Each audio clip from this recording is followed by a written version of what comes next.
Hello বন্ধুরা, খুবই একটা কিন্তু দুর্ভাগ্যজনক কিন্তু হতে চলেছে ইস্ট বেঙ্গল সমর্থকদের জন্য এই ম্যাচটা। হ্যাঁ বন্ধুরা, এখন কিন্তু ফার্স্ট হাফ শেষে কিন্তু মুম্বাইয়ের কাছে পিছিয়ে আছে 2-0 গোলে ইস্ট বেঙ্গল এফসি।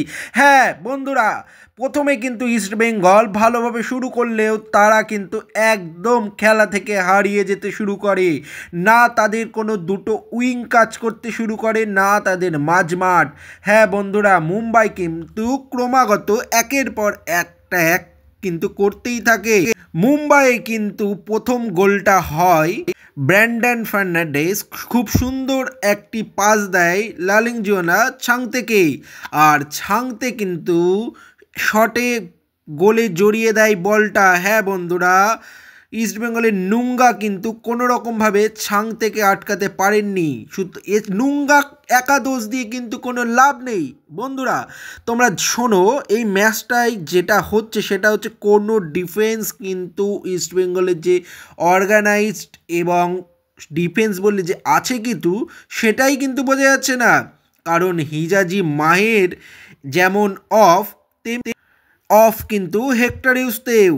সুতরাং ইস্ট বেঙ্গলে আজকে কোনো রকমভাবে ডিফেন্স কোনো রকমভাবে কাজ করছে না। হ্যাঁ বন্ধুরা, দেখা যাক সেকেন্ড হাফে যদি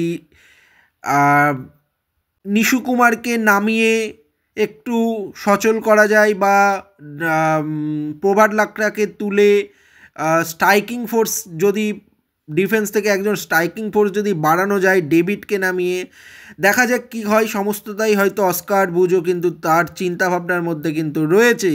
তবে হ্যাঁ বন্ধুরা, এই মুহূর্তে খবর কিন্তু ইস্টবেঙ্গল পিছিয়ে পড়েছে। আর ইস্টবেঙ্গল যে পিছিয়ে পড়লে কিন্তু ইস্টবেঙ্গল খোঁচা খাওয়া বাঘের মতন দৌড়ায়।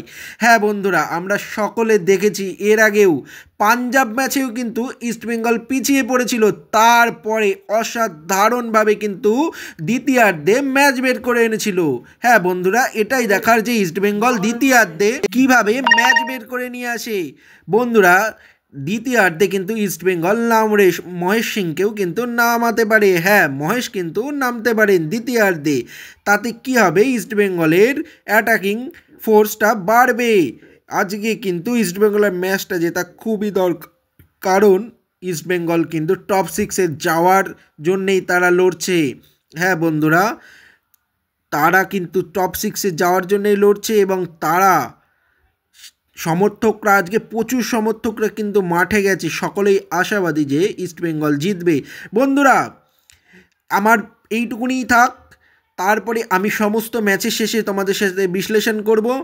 চলো আমরা সবাই ম্যাচটা উপভোগ করি। এই কিছুক্ষণের মধ্যেই কিন্তু ম্যাচটা শুরু হতে চলেছে। হ্যাঁ বন্ধুরা, আর কিছুক্ষণের মধ্যে ইস্টবেঙ্গল সেকেন্ড হাফ কিন্তু খেলবে।